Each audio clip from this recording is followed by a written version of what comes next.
الحمد للہ رب العالمین۔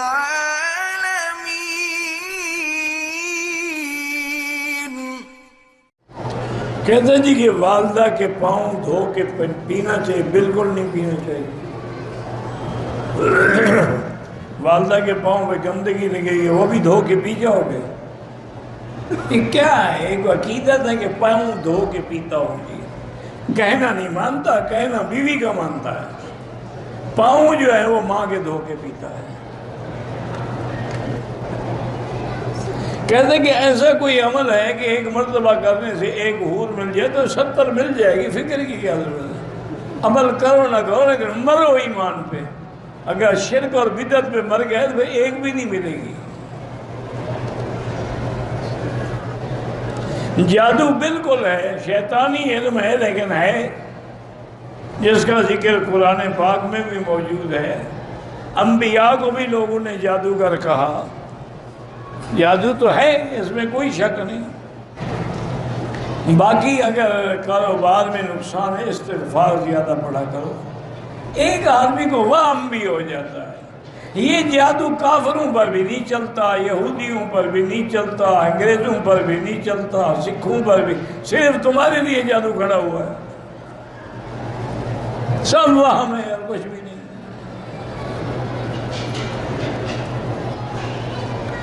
سورت احزاب جو ہے نا، وہ بھی شادی کے لیے بڑا مجرب عمل ہے کہ آدمی خود پڑھے یا گھر والے پڑھیں تو رشتہ ہو جاتا ہے۔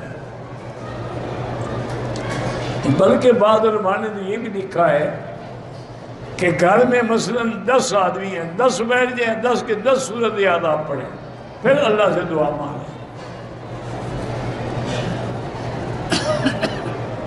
میلاد یا کل یا سائسہ چالیسواں، یہ سب بدعات ہیں، ناجائز ہیں۔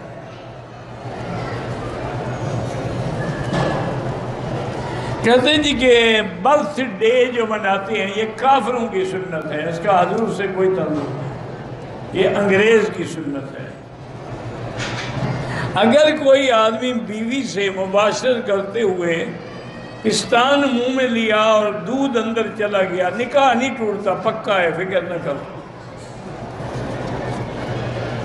میں حج پہ گیا تھا، مجھے وہاں رات کو سوتے ہوئے احتلام ہو گیا، احرام خراب ہو گیا۔ کوئی بات، احرام کے خراب ہونے سے حج تو خراب نہیں ہوتا، غسل کر لو، دھو ڈالو بس۔ کہتے جی کہ انڈیا کے اندر تبلیغی جماعت والے جو ہیں وہ ظلم کے خلاف کیوں نہیں بولتے؟ اور تنظیمیں بولتی ہیں یہ تبلیغ کرنا ہی تو ظلم کے خلاف ہے۔ اب تمہاری عقل میں اگر روڑے پڑے ہوں تو وہ کیا کریں؟ بھئی تمہیں نمازی بنا دیں گے تو ظلم سے تم بچ گئے کہ نہیں بچ گئے؟ تمہیں وہ پرہیزگار بنا دیں گے، گناہوں سے بچا دیں گے تو تم خود بخود ظلم سے بچ گئے۔ کہنے سے تو کچھ نہیں ہوتا کہ زبان سے کہتے رہو کہ ہم ظالموں کو مٹا دیں گے اور نماز ایک بھی نہ پڑھو۔